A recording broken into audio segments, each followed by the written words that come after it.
Congratulations. If you're still here and as amazed as I am at what is possibly one of the most toxic hetero relationships featured on a major television show. Actually, doesn't it seem like most of the hetero relationships on major TV shows are toxic? Anyway, please consider liking and subscribing for more because we're still not done. But for now, let's tackle the first film because there's a lot to unpack here. By the time I'm pretty sure that I release this video, I will have hit 10,000 subbies.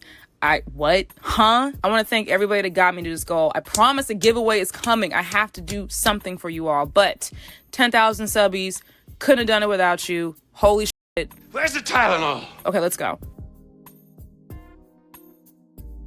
We return to NYC a mere 4 years after Big and Carrie have reignited their relationship, officially making this round 3. Just tell me I'm the one.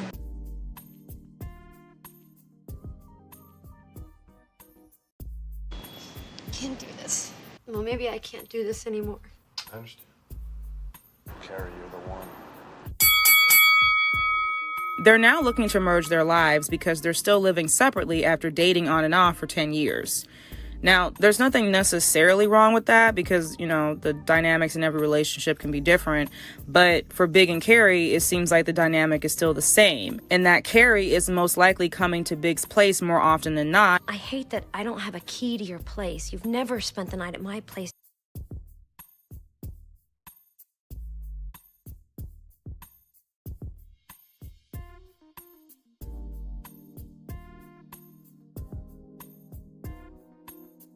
The Four Seasons won't check you in until 1. Did you want to come up? Absolutely. As it was in the original series. Granted, Big does actually use his kitchen, but Aiden and Alex both cooked in Carrie's kitchen. Just saying. After yet another letdown, they're shown a home that isn't on the market yet. Oh my God. Carrie immediately falls in love with it, and then, just like in season 6 with Big's nurse, your husband will be fine. No, I'm not. He's not my husband. one of the realtors assumes that Carrie is Big's wife. Hello, I live here. Your wife has quite a sense of humor. They're not married. He's my boyfriend. Aren't I a little old to be introduced as your boyfriend? Point taken. From now on, you'll be my man friend. Okay, we're gonna put a pin in this for later. Welcome home, baby. Can we afford this? I got it. Carrie wastes zero time in bragging to her friends about living in a Fifth Avenue penthouse until Miranda has to be the one to remind Carrie that she should probably really think about this. So he bought it and you'll live there with him. Yes, together, that's right. But he'll own it, so you're keeping your own place, right? Miranda. Carrie doesn't give a damn about that pesky reality thing. It's the same aloof attitude that got her in the mess with Aiden, but Carrie's gonna carry. Aiden's evicting her? This is more than fair. He's asking you to buy your apartment for the exact price he paid, or you can vacate and he'll sell it. Vacate? I'm homeless. Finally understanding that she needs to have an actual serious conversation with Big, something that these two seem to barely, if ever, do. At his place, while they're making dinner, Carrie brings up her plans to sell her place so they can buy the penthouse together. I'm thinking I'm going to sell my apartment and put the money towards Heaven on Fifth. You love your apartment. I know, but there's plenty of room in the new place, and I want it to be ours. It is ours. I bought it for us. You bought it. So really, it's your place, and if anything were to happen... What's going to happen? I just left. I can't do this. I have to be smart here. We're not married. I'd have no legal rights. Okay, now I have questions. Why is only Carrie the one considering selling her place? Is Big selling his place too, or are they going to rent it out for passive income? Why couldn't Carrie just sublet her apartment like Charlotte did when she was with Trey? When we get back to the city, I think we should separate for a while. Charlotte came home to her old apartment. It was good fortune that she had only sublet it, not to mention good sense. Why exactly couldn't Carrie's name also be on the deed when unmarried couples buy homes together all the time? Am I missing something here? Like, did she really have to just outright sell it? I don't know. I just think once I get a piece of property that's in my name, it would take a lot for me to just give it up. Did you want to get married? Something about Big trying to leave Carrie out of this process and then using marriage to distract her just seems a little sus to me. Obviously, Carrie perks up at the idea of becoming Big's wife, even if at its core, it's a last-minute business move, because Big doesn't seem particularly excited about it and didn't even outright ask her to marry him. What, do you want to get married? I wouldn't mind being married to you. Would you mind being married to me? What kind of shit is that? Not if that's what you wanted. Is that what you want? I want you. Okay. We're getting married? We're getting married. Should we get you a diamond? Just get me a really big closet.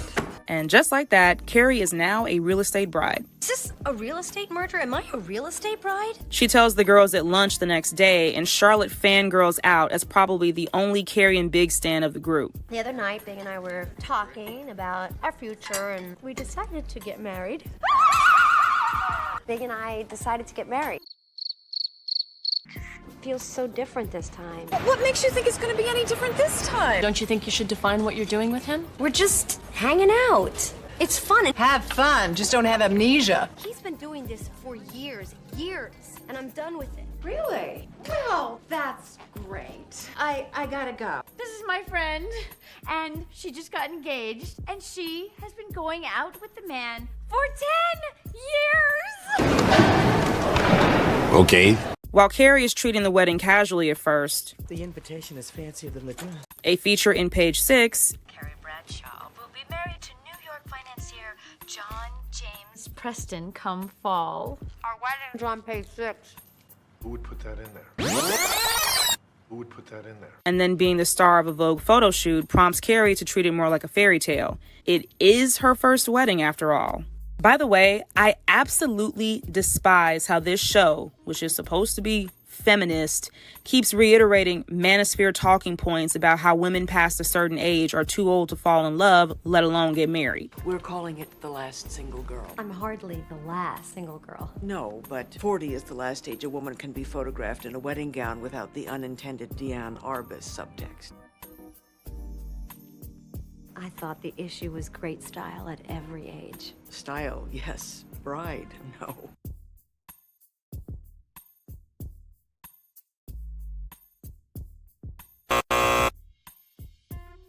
Carrie has her wedding dress montage, and then the Vivienne Westwood, rest in peace, sends her the dress she tried on for the photo shoot.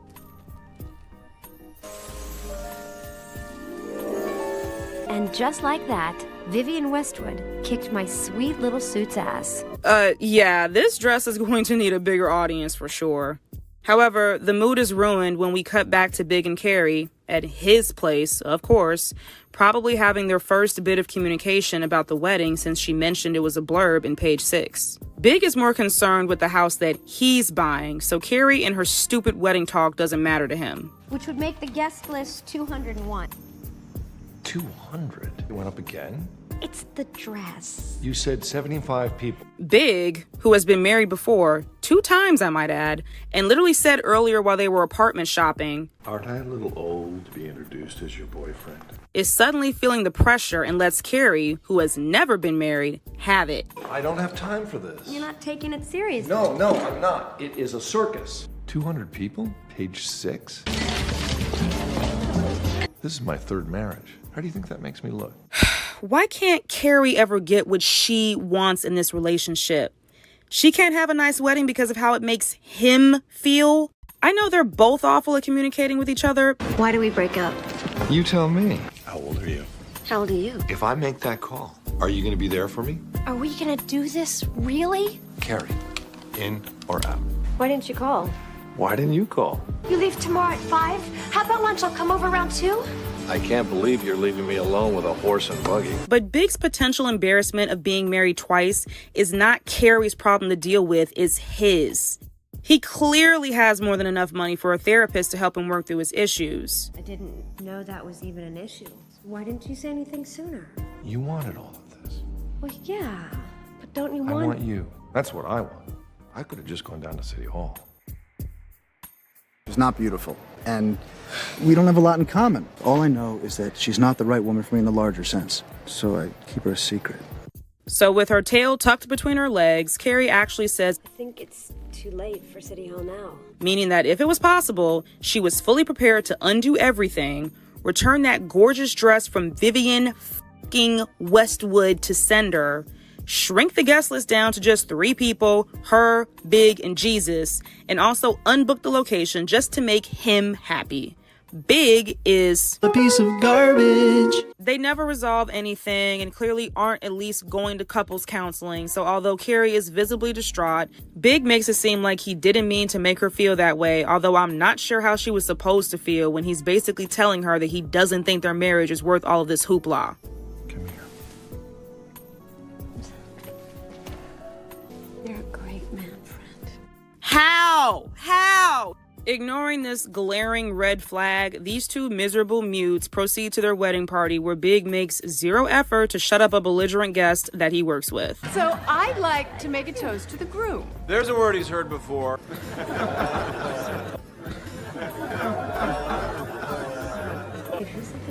Carl is part right before. Girl's kind of a jerk. You know what they say, 3 times a charm. Hey, dickwad! Shut the f*** up! Yay, her future husband, everyone, not even defending their relationship. In the midst of Carrie and Big's developing tragedy, Miranda, who reluctantly moved to Brooklyn for Steve, bought the house that they live in and became Steve's mom's nurse for free at the end of season 6, is delighted to find out that her husband cheated on her for not being available enough for sex. I had with someone else. I'm still a piece of garbage. And because this movie is low-key misogynistic, Steve is somehow meant to be sympathized with because his wife works too much. Where is the waiter with the check? Miranda, relax. Magda hasn't even finished yet. I still have a brief to work on when I get home. Well, you don't also have a 5-year-old, and playdates and PTA meetings, and a mother-in-law in a rest home with advancing Alzheimer's.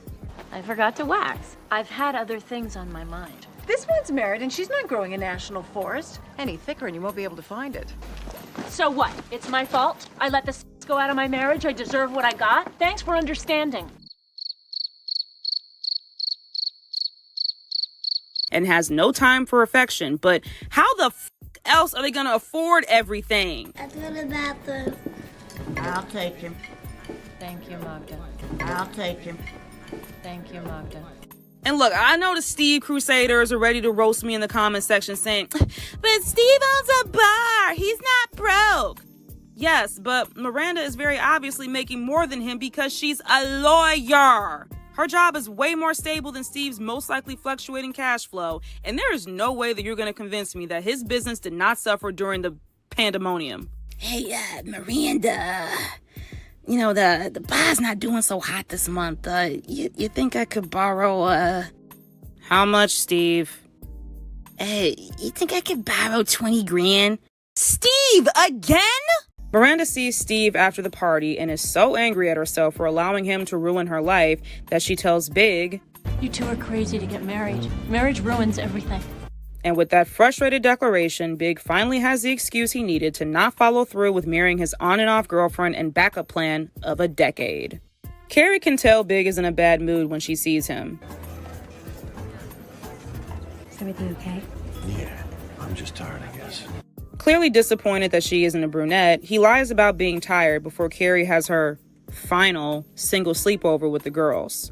True to form, Big immediately ruins it because remember, he has boy radar and can tell when Carrie is happy. I'm sitting here trying to write these vows. Is this something we really want to do? Did you want to get married? She leaves her friends and tries her hardest to talk Big out of standing her up, but when the call is over, she knows it didn't work. Also, don't you love how Big waited until the very last minute to do this? Alright, so now it's the day of. Carrie looks amazing, and I know a lot of people may not like the dress or the bird accessory, but I personally think she ate this up. Big, on the other hand, is about to shit unlimited bricks in the limo because he can't reach Carrie. Lily also doesn't want this dumpster fire to commence, so she hangs up on his ass. Hello? Could you put Carrie on the phone, please? Child. Anyway, so. Hello? Carrie arrives 20 minutes late. However, Big is nowhere to be found. He's not here. Who's not here? The groom. But we're 25 minutes late. Carrie desperately searches for an ancient enough phone to use to ring Big since she can't find hers. Thanks, Lily. And then this happens. So what's going on? Where are you? I just left. Bruh. I can't do this. Bruh. I'm still a piece of garbage. Okay, I know some people are going to think that Carrie overreacted here, but considering all of the telltale signs from the previous few days, I don't think she did. Besides, what was Carrie supposed to say upon hearing that? Why does she need to convince her fiancé, the one who even brought up marriage as an option, that it's okay to marry her? She already did this the night before? This is me you're marrying tomorrow. Yeah. It's me and you. Go to bed and in the morning? You'll know what to do. Exactly. Okay. Good night. It's me and you. Carrie's BSOD flares up for the umpteenth time. Big has disappointed her in the worst way possible, but unlike the other times, she can't just go back to her apartment and hide out indefinitely. Oh no. First off, she has no home because she sold it, and apparently not even for that much. Your apartment sold so fast. It's a sign. Yeah, it's a sign I priced it too low. To feel like the apartment that Big purchased was hers as well. She had a spread in fucking Vogue about her upcoming nuptials. She rented out the New York Public Library and now has to face the embarrassment of Samantha telling them all to go home because the punk-ass groom got cold feet. The worst of all, she allowed John to upend her entire life just so she could legitimize their relationship after one whole decade. I knew you would do this. I am humiliated. John is a piece of garbage. The fallout from such a huge embarrassment cripples Carrie completely. Now I have nowhere to live. Oh, my clothes. I can never go back there again. How am I going to get my clothes? You have your honeymoon clothes here? A honeymoon that's prepaid on my credit card because I wanted to surprise the man who jilted me. Don't you just love how she's still the only one going above and beyond for this trash relationship? We can make this work. If things get really bad, then I'll move to Paris for a while and write La City. You can't slink out of town this way. We have to do it up right. That night, after the rain, after the dinner, after the dancing, I took Big for a ride. I'm Candy. You're a candy striper. Happy anniversary. Very nice. It's vintage. It's engraved. Since Big hasn't put in any effort outside of calling her phone multiple times, the girls step in to help put Carrie back together. Mexico? Here we come. They drop everything and accompany her to Mexico, including Miranda, the friend who actually has to work every day because she's the breadwinner in her family. You have Wi-Fi? Thanks. Her extreme depressive episode lasts for days and renders her bedridden. She doesn't even eat until Samantha literally has to feed her.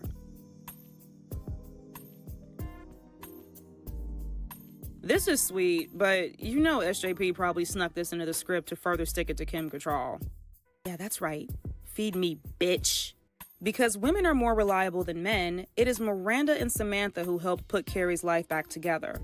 First, by getting her old apartment back. I just got an email from your buyer's attorney. They're willing to sell you back your old apartment at the escalated price. Then, by getting her clothes out of Big's apartment. And then Charlotte successfully gets a laugh out of her by accidentally crapping her pants.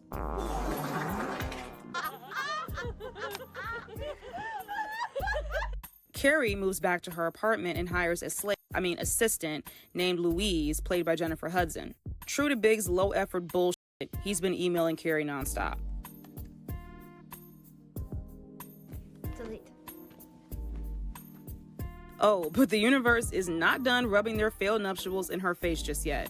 Remember the Vogue article? The wedding of Carrie Bradshaw and John James Preston was canceled as this issue went to press. Bradshaw is still single and living in New York City.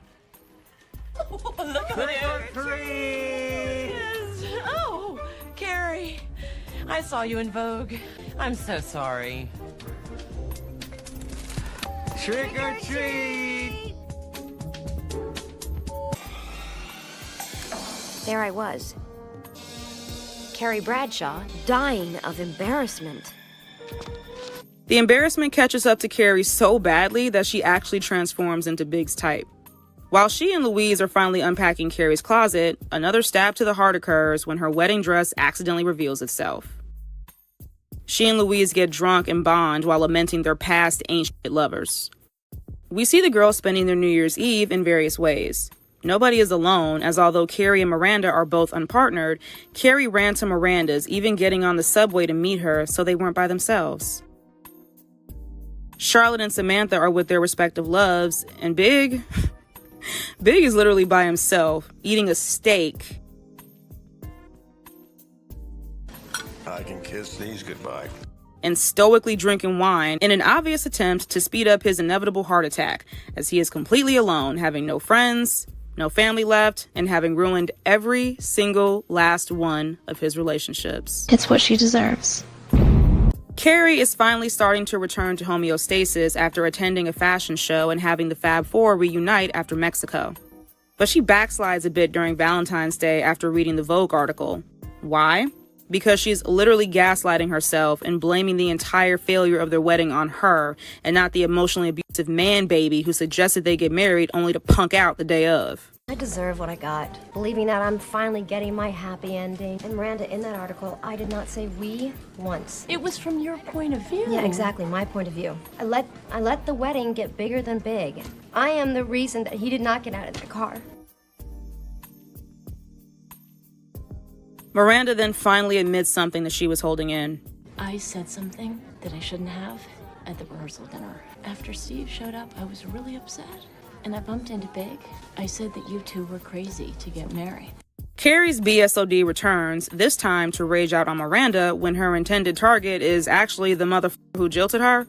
I have been going over this and over this in my mind for 5 months. You ruined my marriage. That is not. I have never kept a secret from you. No, I'm lying. I've been thinking that it is a huge mistake that you left Steve. There. How does it feel? I'm still a piece of garbage. And just like that, Carrie and Miranda got into their second huge fight. Over Big. Not even their friend fights past the Bechdel test. Come on. This movie really did Miranda a disservice, I'm telling y'all. Because if the shoe was on the other foot and everyone wanted Carrie to forgive Big, she would have blown a gasket. And everybody would have immediately apologized. But Miranda, who sacrificed everything for Steve, has to just get over the fact that he cheated on her because it's her fault she works so much and it's better to be with a husband you can't even trust than to be single. How is Steve handling this? It's just one time. Anyone can have a slip. You really can't forgive him. It is a huge mistake that you left Steve. It's my fault. I let the sex go out of my marriage. I deserve what I got. You won't even consider forgiving Steve for something he did 6 months ago. Well, maybe he's sorry. Well, maybe so is Big. I thought this was supposed to be a feminist work. Miranda and Carrie make up because their relationship is actually somehow stable enough to withstand a few hiccups. Then, after Carrie guilts Miranda into forgiving Steve, they eventually reconcile. I never meant to hurt you. You have to forgive me. You have to forgive me. You badger me to forgive you in 3 days, and you won't even consider forgiving Steve for something he did 6 months ago. It's not the same thing. It's forgiveness. Woohoo. I'm sure nothing will happen to them in the future. I've met someone. Carrie is still slowly returning to her normal self, having redecorated her apartment and resuming her casual ridicule of Samantha, this time for having what looks like period bloat. I say this with love. How could you not realize it? What's your gut tell you? And Samantha, that pillow cost $300. And you're really surprised that she doesn't want to work with you again? You clown her with the script. If I had a son, I'd teach him all about the vagina. If you had a son, we'd call social services. So, Samantha, tell me, did you ever get it on with that old coot? No!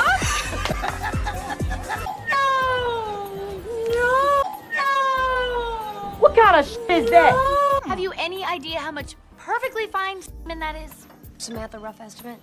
I know he loves me. I believe he's sorry, and I believe he'll try his best. How about this for a column? Desperate women who will believe anything.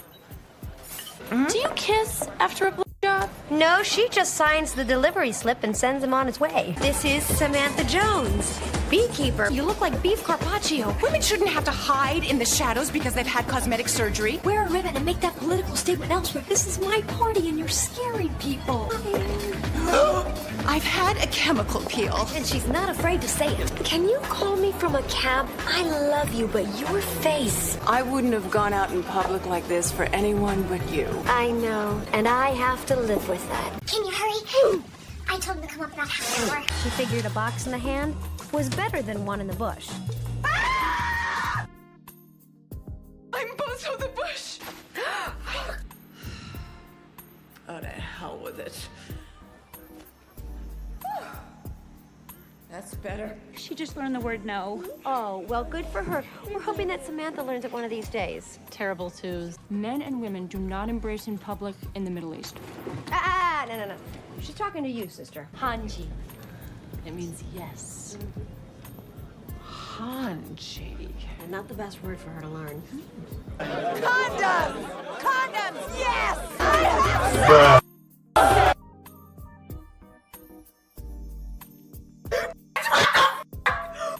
Later, a very pregnant Charlotte sees Big at a cafe and immediately leaves because she can't stand the mere sight of him for what he did to her best friend. Charlie. Carrie, hold on. Wait a minute. Wait. What? What is it? Charlotte, don't run. You're pregnant. I'm so mad at you. I was always on your side. And you go and you do that to Carrie.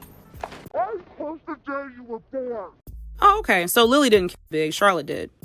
After denouncing his very existence, she goes into labor because, irony, Big actually helps Charlotte get to the hospital despite taking a shopping bag to the face first. And because she's a type, Carrie eventually gets to rejoice in Rose Goldenblatt's arrival.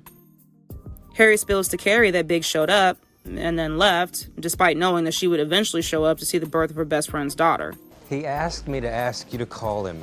I know, it's none of my business, but I felt bad for the poor schmuck hanging around the hospital waiting room hoping to see you. Carrie begins wondering why Big would tell Harry he's writing to her if he didn't, as physically writing letters would indicate some level of effort. He said he's been writing you, but you never responded. No, he's never written to me. Why would he say he had? Eventually, she realizes that he's been emailing her love letters that other people wrote from that book that she was reading earlier in the film. There he was.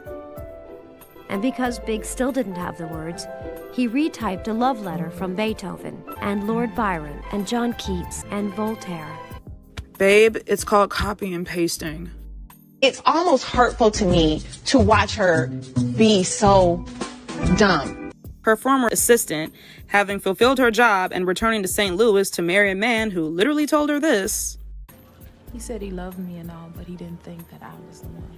Lets her know that those blue Manolo pumps are still sitting in the Fifth Avenue apartment unclaimed. Carrie immediately leaves to go collect them, but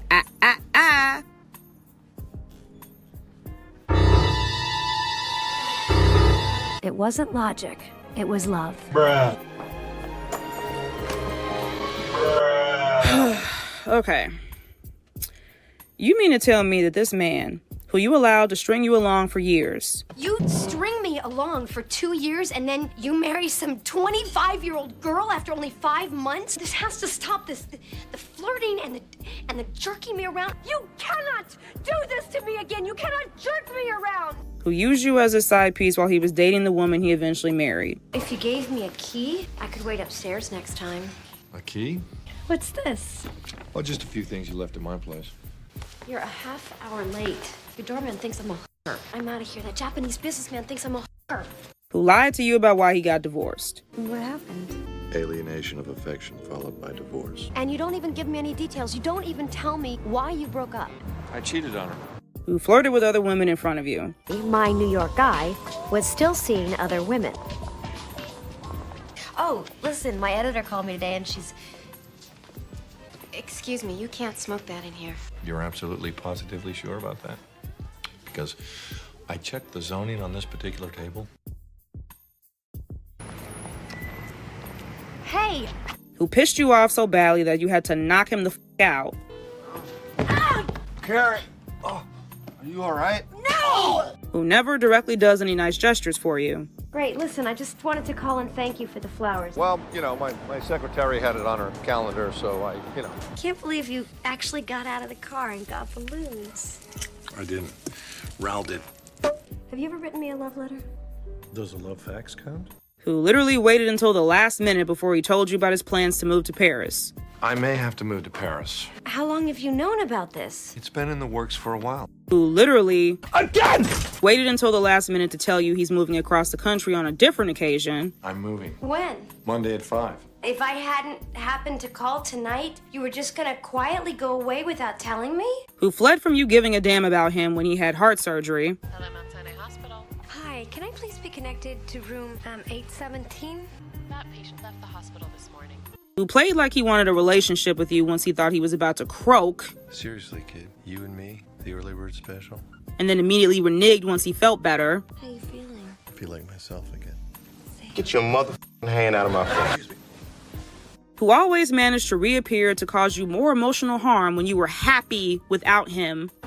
And just when I thought I was safe. Hello.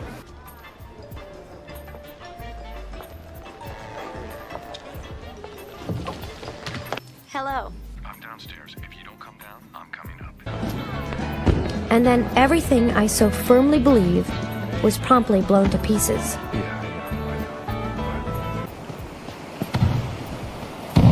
I was off for our version of the Last Supper. Who doesn't want you to have half ownership of the home you'll both live in. I want it to be ours. It is ours. I bought it for us. Who suggested getting married as an afterthought. Did you want to get married? Why? What? Do you want to get married? I wouldn't mind being married to you. Would you mind being married to me? Who didn't even ask you to marry him formally. Who doesn't want you to have a nice wedding because it'll somehow make him look bad. 200 people? Page 6? This is my third marriage. Who didn't even respect you enough to show up to the wedding. I just left. I can't do this. Who has cost you so much money. Honeymoon at a romantic Mexican resort that's prepaid on my credit card because I wanted to surprise the man who jilted me. I just got an email from your buyer's attorney. They're willing to sell you back your old apartment at the escalated price and are willing to vacate by the time you return, pending an additional financial offer. Now let's work on getting your things there. Carrie, call me.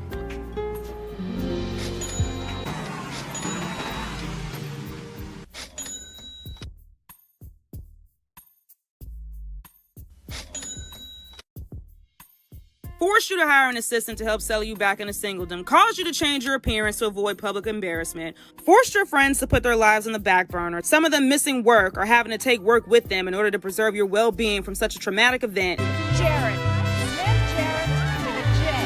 That's right. Great. Thank you. You have Wi-Fi? Thanks. I wouldn't miss you reciting Love, Glove, Dove in front of all of New York for anything. His forever was as simple as her smile.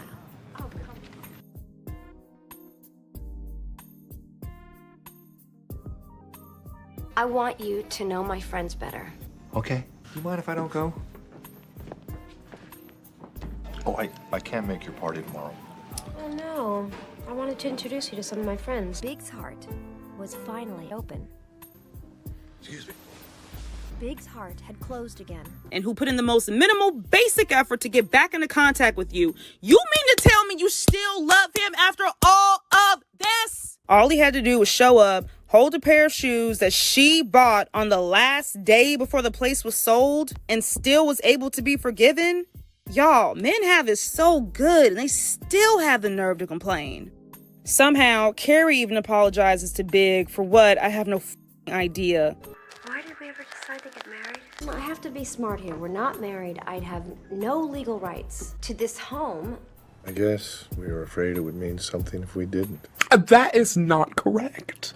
I'm sorry to have done that to you. I'm sorry to have done that to you. Sorry you wanted him to actually follow through with the wedding that his dumbass suggested? Carrie Bradshaw.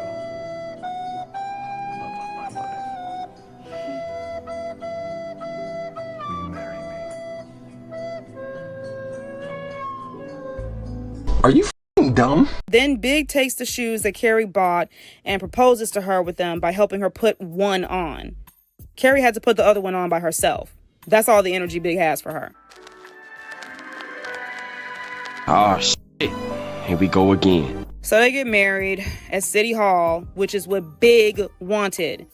Do y'all know that there is a Bridezilla's episode that pretty much directly mirrors this situation? It had been an hour since the wedding was supposed to begin, and there was no sign of the groom. There will not be a wedding today. We're going to leave to go to Las Vegas and go ahead and get married. We're going to leave to go to Las Vegas and go ahead and get married. Despite suffering the greatest humiliation of her life, Anita married Dion in Vegas the very next day. I love the fact that we got married in Vegas. I would have spent all that money on that wedding if I would have known he wasn't going to show up. From what every single person has emailed me, people around the world, and any other woman that I talked to said that they would not have married him. It worked out well because, she got the big wedding she wanted to, even though I wasn't there, and I got the small wedding I wanted. Dion have been married for over 2 years. It really hurts my heart that there's women out there who are so desperate to not be alone, despite how peaceful they know it is, that they will put up with any bullshit from a guy who clearly doesn't love them just to say they're married, they got a ring, or were chosen. And this doesn't discriminate. It doesn't have an age limit or race, and it doesn't matter what your socioeconomic status is. This can literally happen to any woman who allows it.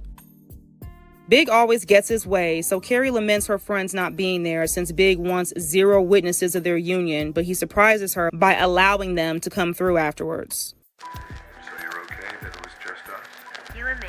Still, it would have been nice if you had the girls here, which is why I called. Okay, if my girlfriend kept crying and whining to me about her ain't shit man who did all of that to her and then still took him back after I literally helped her pack up her entire apartment when she could have used movers. It took 4 friends, 3 days, to put 20 years into 38 boxes. Skipped work to be there for her. Mexico, here we come. I can't go to Mexico.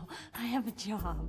After she me out for something I said that triggered her dipshit man's on-brand behavior. I said that you two were crazy to get married. You ruined my marriage. I would have gone no contact. Like, apparently this man is worth losing your sanity, your friends, and your entire life over. So have at it and go cry to someone else when he eventually drags you through the mud again.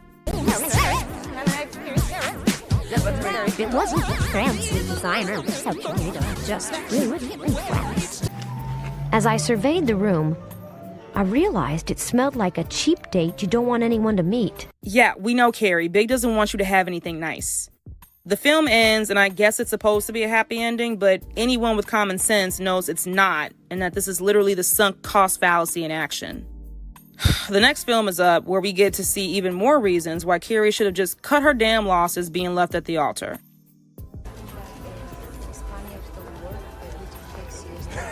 You're not happy in, you're not happy out.